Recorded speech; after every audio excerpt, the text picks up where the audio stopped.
No, I'm not saying you're wrong. I'm saying this isn't a matter of right and wrong. You still can't say that to somebody.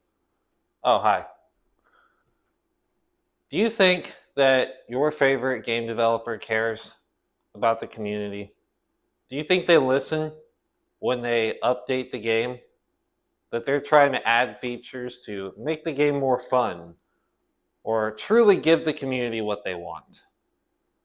Well, I'm mixed on that. I think it heavily depends on the studio. I definitely am more critical of certain game companies than others. But I think overall, they do. They do. It's impossible to look at game developers and say, oh, they don't care about the game that they make. Game developers do care, obviously. With the amount of talent in coding and designing that they have, they could go find something else to do and make more money. They're making video games because they like video games, especially in today's day and age when the people like my age and even a little older than me grew up playing video games. These people aren't just really old people who never have played a game in their life. They are people like you and me at the end of the day. They are just trying to make money, however.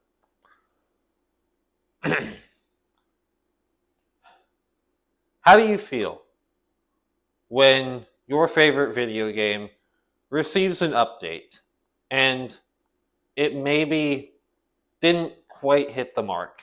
Maybe they changed something that you don't really like. Or maybe they added a new game mode, or God forbid, they took something out of the game that you really did like. And so now you're mad at the game developer for ruining the game or killing the game. I know I've gotten frustrated plenty of times with that. Game companies aren't perfect. They generally only work to serve the best interest of the game and the community for that game by and large. Now, obviously, they'll hit sometimes on some updates and they'll miss sometimes. But I want to talk about the times when game companies do truly want what's best for their game and they bring about change to their game with the intent of fixing things, of making things better, but they just don't quite get it right. Not by any ill will or ill intention, just they were wrong. They missed. One prime example of this that I think of immediately is Brawl Stars, a game that I have covered on the channel plenty of times, a game that I am very fond of. I've been playing it for, God, 8 years now, just about. I made my account in 2018. So I think I know what I'm talking about on the matter. They did an update a few months ago where they took out the mastery system, a system where upon each victory in a game, you would receive mastery points that would count towards a progression system, progressively getting harder and harder to reach the next tier that would give you certain rewards, certain cosmetic rewards, the ultimate of which being an exclusive title unique to that specific brawler. Brawl Stars believed that the mastery event, or the mastery system rather, was dull and repetitive, and that it wasn't truly fulfilling. It was a needless grind that most players weren't willing to go through the effort to do. And so the majority of players would never be able to achieve these awesome rewards. Thus, they sent Masteries off with a great bang with the Mastery Madness event. People were grinding the game like crazy, getting all these extra multiplied bonus rewards. It was great. And then it was gone, with the introduction of the records system, what was intended to be an achievement type system where you, instead of needlessly grinding for rewards, you would have to do certain more fun, more interesting, and unique, and more importantly, different achievements each time, whether it was getting a certain amount of kills with a particular brawler, or I guess, winning a certain number of matches, or doing something more specific, like using a certain move, a certain attack to hit multiple opponents at once. This was received with very mixed, very mixed responses from the community, from creators, and from myself. Frankly, I see the good in having a system like records that is able to reward you for doing more obscure things.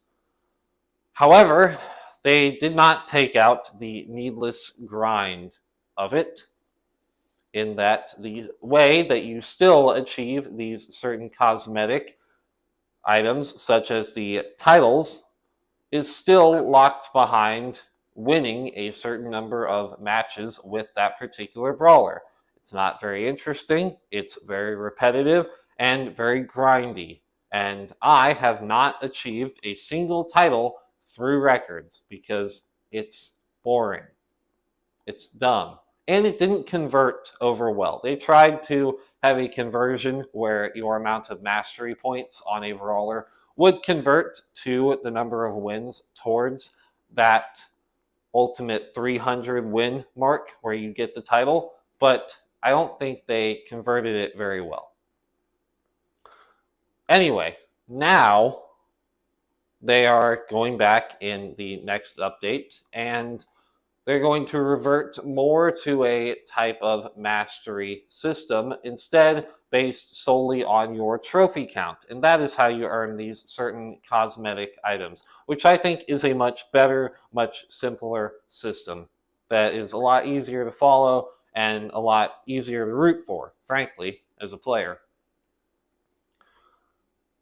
Supercell, and specifically the Brawl Stars development team, clearly had the community in mind when they took out masteries.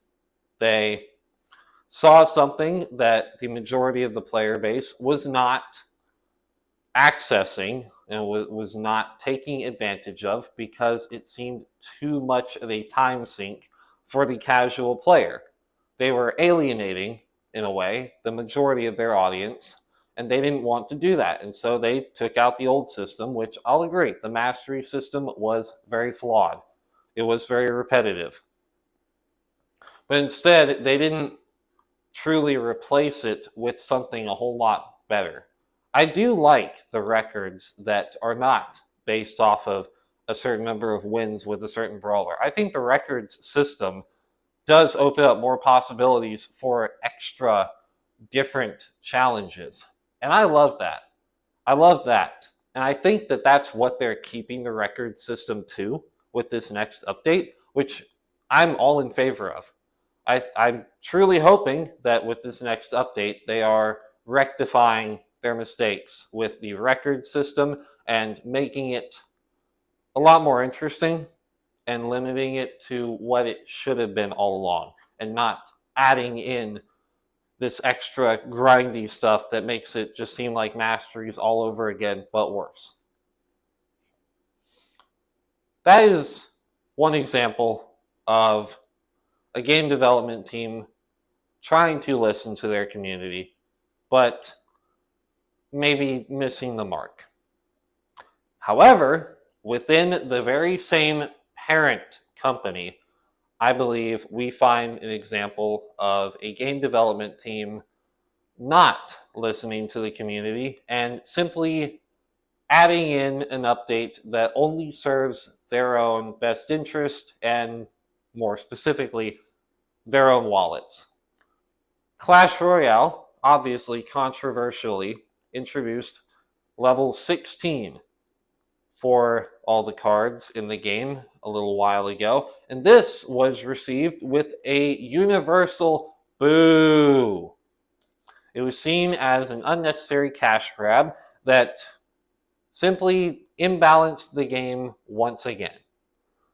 You know, the uber rich players would be able to upgrade their cards to an extra level of strength, further separating them from the maybe free-to-play players, players that don't have the resources and or the money to take advantage of this new added power. And so it was very much a system where the rich get richer, the poor get farther away from the rich, and more importantly, the devs get richer, which for the players, we don't really care about that. This obviously is not something quite so easy to rectify. I mean, what are they going to do? Just remove power level 16? They did then go and add the hero cards, which they're fun. They're interesting. I like them. I do think some of them are wildly imbalanced, and that's my big issue with it. But when you're introducing something new, it's going to be imbalanced. However, I do believe the Clash Royale development team is doing something that is good in terms of the heroes and balancing it to make it more fair. In the current state, at its maximum, you are able to have your 2 evolution slots in your deck, as well as 2 hero slots, for a total of 4 special cards. That is too many. That is too many.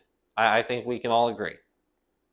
What they're doing, thankfully, is, I believe, they are going to have 1 of each, 1 hero, 1 evolution, and then a 3rd slot, which is either or.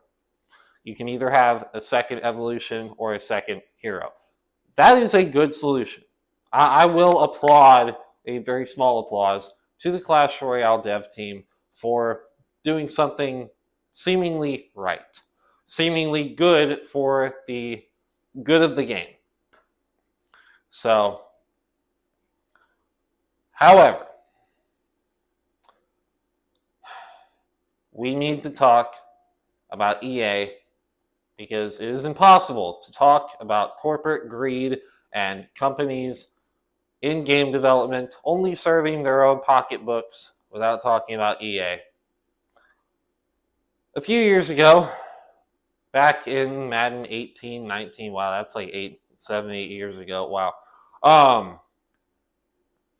Madden introduced this, what was it even called? Long Shot. They introduced Long Shot, a story mode where you follow this high school football player through his journey as a player through college and then ultimately to the NFL. I don't even remember the guy's name. But this was seemingly a response to the outcry from the community to bring back some old loved modes such as Superstar mode. Being able to take your own created player and take them through their whole well thought out story of their football career. And instead, they gave us a interactive cutscene, basically. It was much more like a Telltale game than it was a football game. And that rubbed a lot of people the wrong way. They came out with 2 of them. They came out with a back-to-back story progression in back-to-back Madden games. Obviously, people didn't like it, and so they scrapped it. They got rid of it. And they brought in Face of the Franchise, which was seen to hopefully be a more faithful return to a sort of Superstar mode, but they missed it. It was so long ago. I mean, they just didn't do it right. It was still too buggy. It didn't really give you the freedom that we all wanted. It was still seen as a very lazy attempt to get the player base to shut up about wanting a Superstar mode. And so they finally started to cave when they did give us this Superstar mode. However, they still continue to cram every opportunity to sell us a microtransaction through the form of a uniform or some other piece of crap that nobody wants. it's a mess. It's a mess, and I will not give EA any more of the time of day because they don't frankly deserve it. Yeah, this has been another episode of Controller Freaks, my weekly gaming podcast type deal. I hope you have enjoyed. What do you think of this setting? Nothing really special about it. I just thought that I'd mix things up and not record it at my desk for once. This is just my living room in my apartment. So let me know if you want me to, I guess, use this more or less. Do you want me to just go back to the desk? I can do that too. But let me know in the comments what other examples of game companies, we'll say game companies that actually kind of did it right. Maybe not they did it right, but like their heart's actually in the right place. Because I think a lot of times game companies just that people focus on the negative. They focus on, oh, so and so company is so greedy. All they're doing is shoving their game full of microtransactions. I want to hear some good things. I want to hear about good-willed game companies. But until next time, thank you for watching.